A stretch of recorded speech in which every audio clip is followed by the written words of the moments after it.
Okay, guys, it's Penelope in London, and today we're looking at the full moon, which is happening in Virgo on the 27th of February. And we're going to look at that and a few other aspects and things that are going on. So Michaela's with me today, and we're doing a regular slot on the full moon and the new moon. Michaela, how are you? Hi Penelope. Hi everyone. Okay, and let's go to the next slide. And so this is this full moon actually was the picture of this full moon was taken in California by a friend of mine in 2021. And it was the moon, this particular moon that you see was the 8th of March in 2020, which was the beginning of the lockdown in Europe and across, Italy and such like, which we're going to address slightly, but we will be jumping to solar fire. So stick with us because this will be a little bit educational and we're bringing in a few other things to it. But the full moon that's happening tomorrow is at 8 degrees of Virgo, and it's February the 27th. California will be here. You see the time 17 past midnight, and New York 3:17 a.m. and United Kingdom will be 8:17 a.m. And this is the chart of 2020. It was a super full moon. It was 19 degrees of Virgo. And it was, we don't really need to go to the times there for any reason unless you wanted to look at that specifically yourselves. But what do you think of this chart of the March? I think it was the 8th, 9th actually of 2020. I might have written the date wrong, but I think it was. This was that date. We've got a full moon, it was a super full moon that occurred there. You can see that the sun is on Neptune. What did you make of that chart at that time?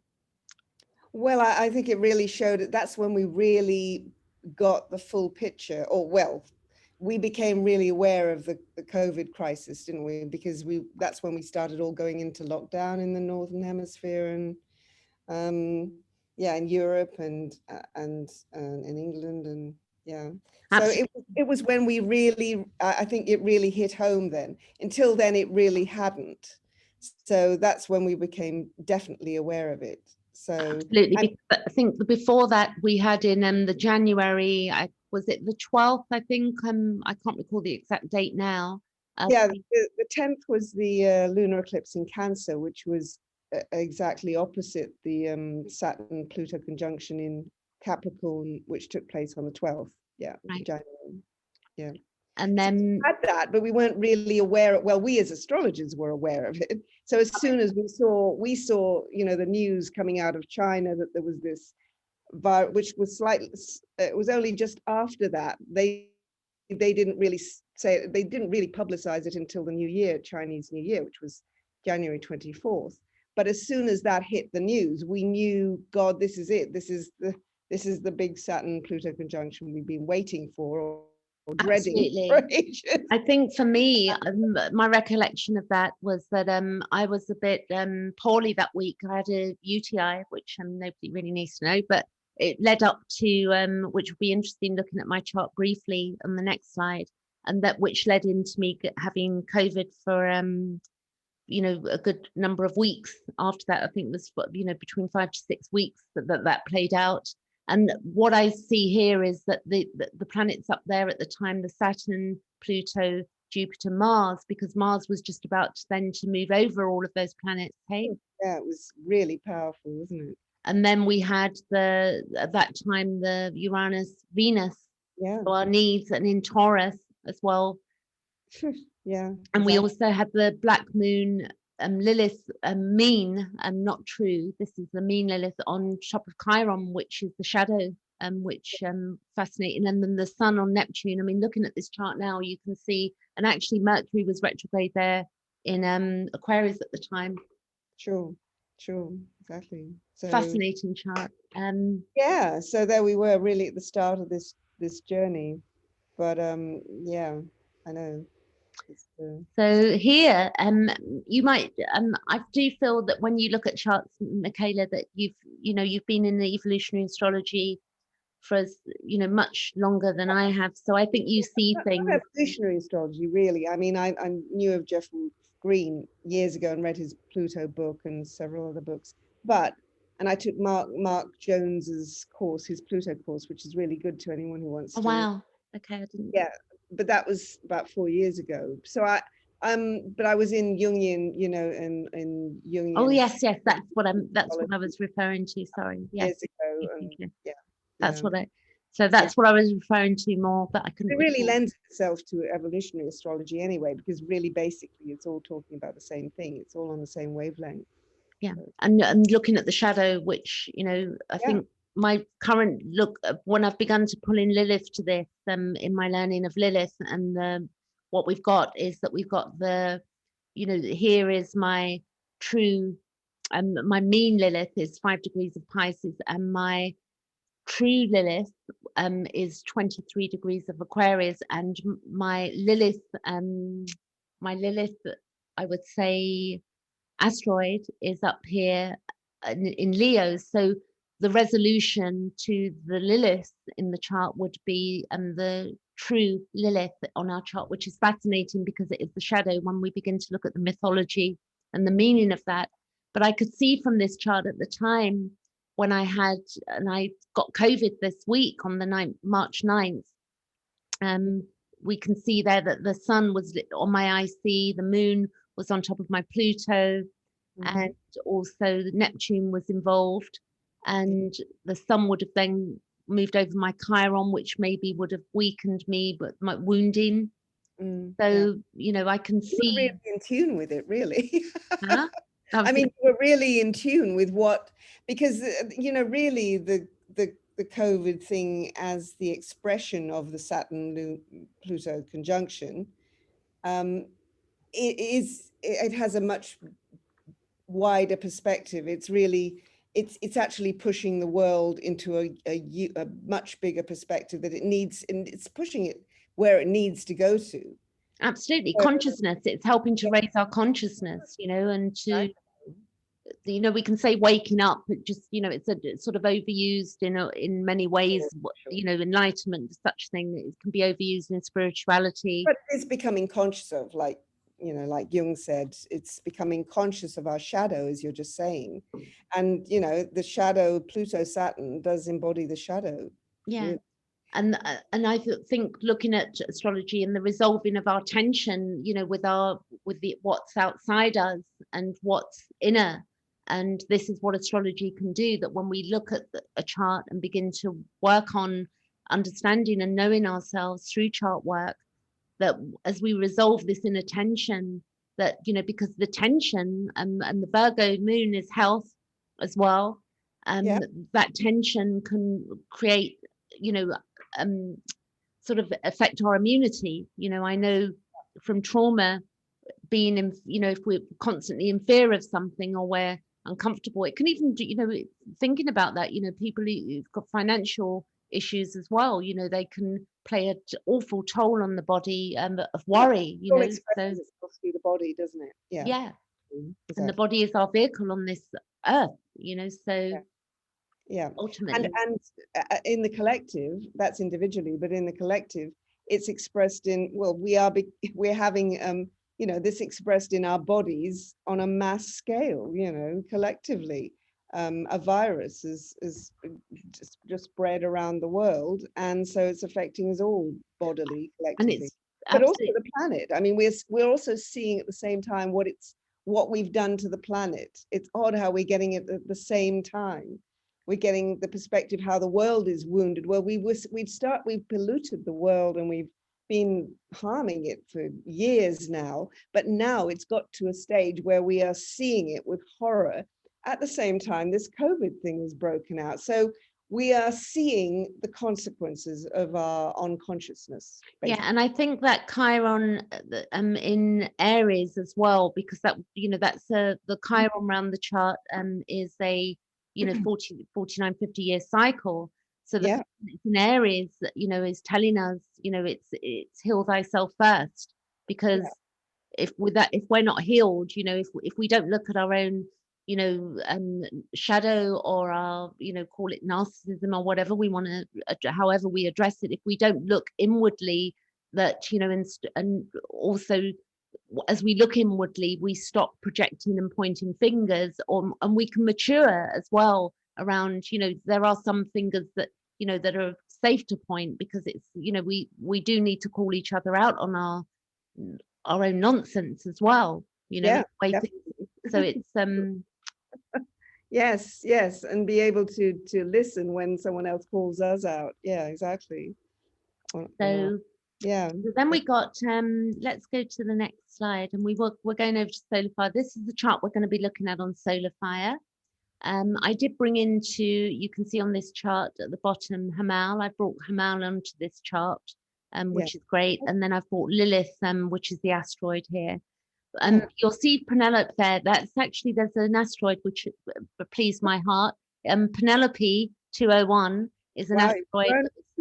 It's wonderful. It was found in I think it was the 1850s, somewhere like that. And then Isis I like as well, the mythology around Isis. But yeah. And then the Isis, and there's Osiris, isn't there, and Horus, I think. So yes, so I've not got everything on this chart that, but these are the things that apart from the sorry, Eris.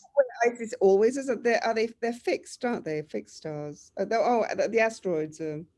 Isis moves, I believe. Isis around.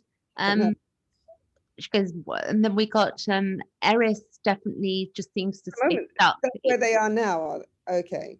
Eris, this is Eris is basically, I think it was, it's very, very slow, but Eris moves. Hamal does not, and Isis does as well, and moves around the chart. So let's have a look here.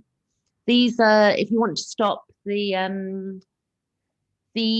screen, if you're watching this on YouTube, then you can see here what is going on. We've got the sun opposing the moon, which happens when it's full. You can see here 0 degrees, that this is educational. The moon is opposing Venus. The moon is in a quincunx to Saturn, and that's an inconjunct, and the moon is trine Uranus. So the moon moves quite quickly. Do take that into account. We've got Mercury, which has just gone direct, which is conjunct to Jupiter, and Mercury conjunct Saturn, and Mercury square to Uranus. So I can see that playing out. And then Venus is square Mars. So again, our needs and, wanting to go forward. So the node is also square the sun at the moment, which is interesting. The node is also square to the moon in this current lineup.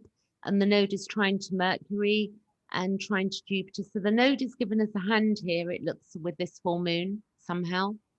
And also we've got Lilith, Lilith's doing some stuff down there as well, and Chiron. This is a beautiful picture. This is actually not the moon, this is the sun. And it was taken by a friend of mine in California yesterday. You can see the sunspot here. I'm going to show you one more. I just thought it would be a nice picture to show. This is the moon, sorry, the sun in Pisces. So the moon is currently in Virgo and the sun is in Pisces. And there's the sunspot there. This is a black and white image of that sun taken, I think, a couple of days ago, which is fascinating to see it that way. It almost looks like the moon, doesn't it? It's a very mysterious Piscean looking sun, isn't it? It is, yeah. So then we're going to change screens and we're going to go to the animated page. But this is very standard, but we got the moon in Virgo. It's about feelings of safety. It's related to order and clarity, even in our emotions. It's where we have the need to organize everything around us. So we want to be organizing things. And it's also where we need to try to be more tolerant and accepting of life's imperfections. It can be where we're terrified to show our shadow side, but this can unnecessarily include something, it can be to do with the mother also, something unacceptable that's denied in ourselves or our childhood. It's where we can be suppressing stuff that, can be, and that can be problematic for us. So it's our hidden desires. Great emotional intensity and suppression of natural emotions can lead into solitude. It's better to trust in life and let it run its own way. Not everything needs to go according to expectations. So if you think of the archetype of Virgo, it's wanting everything to be perfect and orderly and, perfectionism. And we need to release that a bit. We can see what happened with that moon in 2020, the full moon, where, you know, we've had to, with the health issues. You got anything on that, Michaela? What, the lunar eclipse, you mean, in The 20? moon, well, you can bring up, I'm not that up on the lunar eclipses, but Yeah. definitely the moon of that time, when we had the full moon last year in Virgo. Yeah, well, it was Virgo again. So as I said before, that was when we were really aware. We were really aware that there was a virus, and that it was going to it was going to affect us so much that we had to go in lockdown. Until then, we hadn't been. So it's amazing we've made it through, hey, or as human beings. I mean, I know it's going to work out differently for different people geographically and, you know, monetary wise. Some people, you know, have been able to go through this a lot smoother than others. So we can't bypass the reality for some people on, you know, going through this stuff. well, that's it. And in each nation as well, it's like it has actually brought out the ways of thinking, on the good side, on the positive side. But each nation also has their blind spots. They have their unconscious parts that you can see. What are they doing with? It's like, my God, what are they thinking of? Absolutely. And we've done that, you know, in Great Britain. It's like, what on earth are we doing? And yet it's the blind spots that we have as a nation. And it's really a collective as well, a nation. Yeah, collective. Well, each nation is a different facet of the collective. Absolutely. And so we've been so it's like, oh my God, we're seeing our shadows all over the place, and the collective ones. Absolutely. And people, you know, with families as well, and, you know, the difference of some people's and the vaccine thing, like, you know, even in families it can cause wars. I'm not having one, you're having one. So all of the different opinions that are going around too. The internet flying all over the place, because now we have the means to do that. We can share our opinions. So it's like all this communication has gone mad, flying everywhere, and we're seeing the whole thing. I mean, when you think of it, in history this has never happened, where you know, we've had plagues, etc., and we've had, you know, the Spanish flu that affected the whole world, but we have never been able to experience it on a level like this, intimately sharing throughout the whole world. And it's quite a phenomenon. And so it's exceptional. But then we knew this was going to be exceptional transit with the Saturn-Pluto conjunction was not just a Saturn-Pluto conjunction. It was it was conjunct the South Node in Capricorn, and so that hadn't happened for 800 years anyway. So it was exceptional. So we knew this was going to be exceptional, but it really still can hardly believe it. You know, it's hard to believe.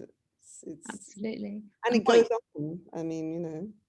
What we got here as well, we do have, I'm just looking at this chart. So this is exactly at full moon in the UK time. But you know, the full moon is going to be full at the same time for everybody in reality, or in our fantasy, whatever way we look at it. Time, Saturn. We've got this is I will show on the chart, this is Lilith up here, and this is the asteroid, and this is the true Lilith, which is, I was going to say also, when we were talking about that, the true Lilith and Eris are square to Pluto, still in that square. Eris, of course, has been a long time with the square to Pluto, because Pluto's fairly slow moving, but Eris is even more slow moving, about 500 years or so a cycle, and Pluto's 240 years, I think, isn't it? So they're very slow moving, both of them. So since this has been happening, we've been having those two in this square, and now the black moon has joined it, the true black moon. And they are both all three of them are sesquidrate, like we were saying, to the moon, moon. What degree is that again? That's 135. 135. Yeah. So you're getting Pluto 135 degrees to the moon in Virgo, and you're getting Eris and the true black moon. Okay, I see. Yeah, I see that there. Yeah. So that, you know, so Pluto, you know, is like the bulldozer that will go in and it's clearing the land. It's bringing stuff up from the unconscious to be dealt with, and you know, the collective unconscious, and the, you know, in to do with the patriarchal rule and how we, the pub, how the public is doing, carrying out things. Yeah, the patriarchy, and also the government, how we governed, and the all these rules and regulations we've got. Yeah, so Saturn, of course, kicked this off, conjunct Pluto. So, we've had all these boundaries boundary on boundary, for God's sakes. so it's fantastic. I mean, Amazing it's amount of amazing that moon then Yeah. kicks in with that Virgo moon, Yeah. with that, So now, yeah, exactly. and So then we you've got, got still the rules and regulations and how we govern, but now it's really thrown into question now of people are questioning their governments. They're not just taking, yeah, they're because not they're not content anymore with having it spoon fed. And a lot of people want to say in this, and they want to start protesting. I mean, we're seeing protests at the very least, and even coups going on all over the world, where people are rebelling. absolutely, and we're, So that's again the Uranus effect, but Uranus here is trining the moon in Virgo, and it's sextiling the sun in Pisces. So you've got still the Uranus effect, where people are feeling rebellious, they're questioning, they're not going to just accept what their governments tell them.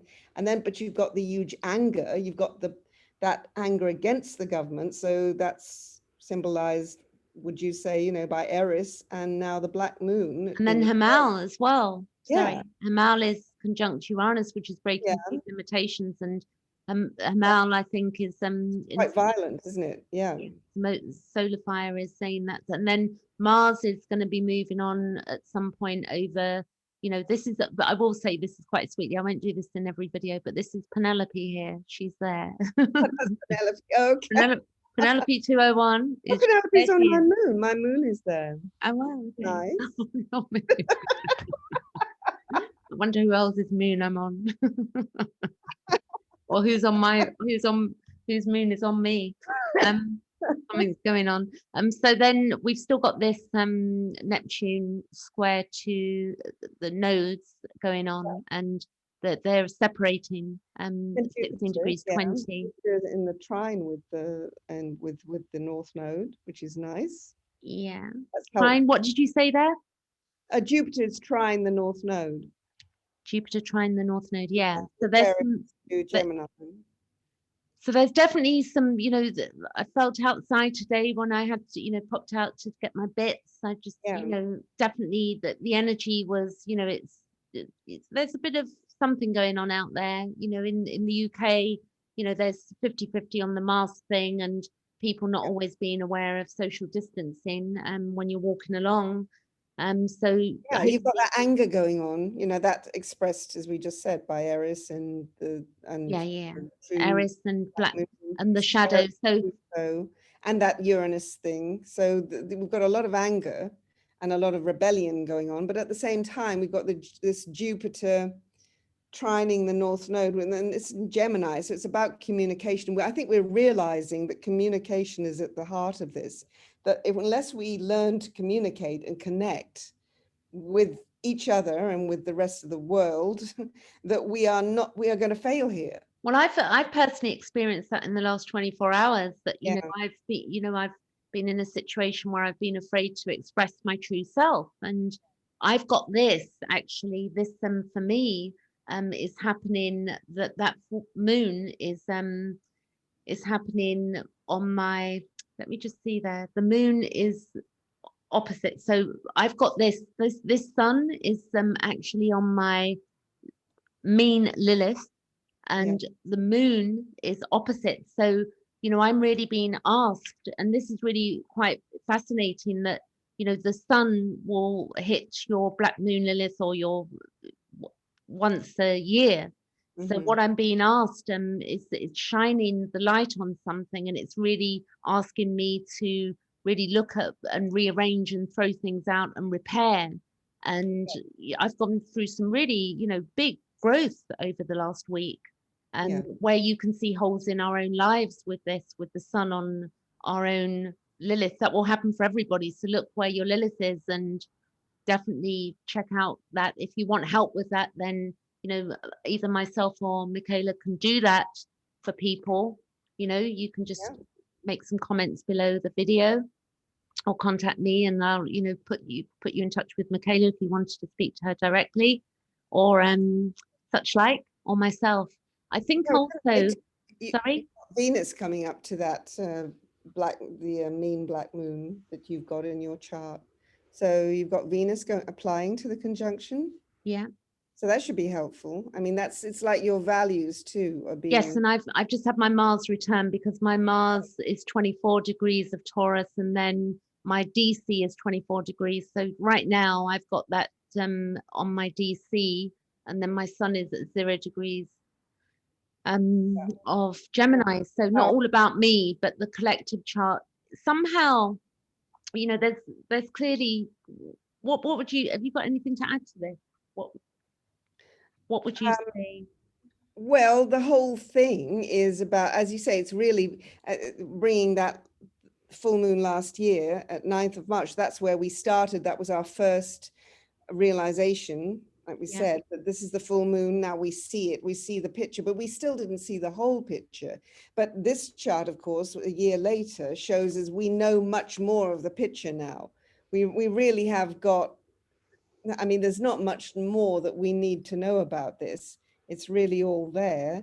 And but it shows, you know, we do have help with it, like the Jupiter trine we were just talking about, and sextile. Oh, that's beautiful to bring up, because I was watching a Carl James Hillman, I think it was, some video on Jung. I'll add it in the link below if anybody wants to watch it. So it's to do with the work of Carl Gustav Jung.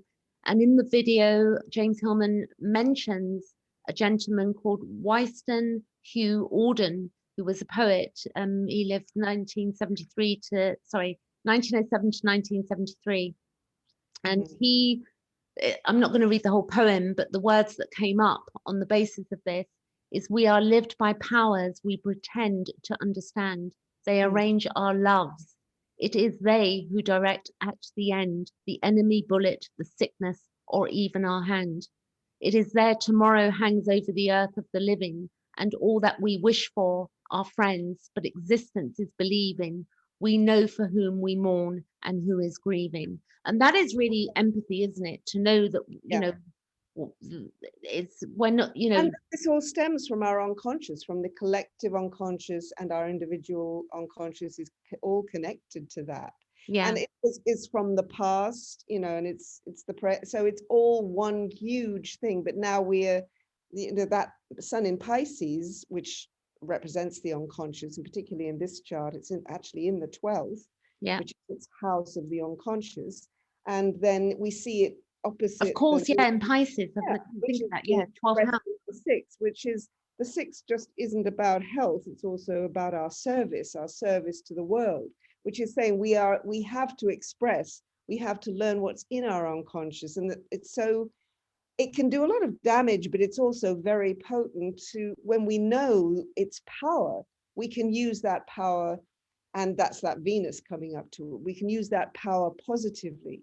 So to know that we are powerful, we can choose evil or we can choose love and good, but we must choose, and we must realize that it's all in the unconscious. And and we do have that choice. Yeah, we have that choice that then is expressed positively in our service to the world and in our health. Yeah, absolutely. Because definitely, you know, the mind affects, as we said, the mind does affect the functioning of the body. Like you just said in that poem. Yeah, it's quite beautiful. So I'll put the link below, and I think that's it for today. Michaela, are you happy with that? Yeah, I think so. Yeah. All right, then, great. And then we'll be back with the new moon. I can't recall which one it's going to be, but there's definitely going to be a new moon coming up soon. So we'll be back with that. Thanks for watching, guys. Thank you. Thank you. Thanks, Penelope. All right, then, catch you later. Bye-bye.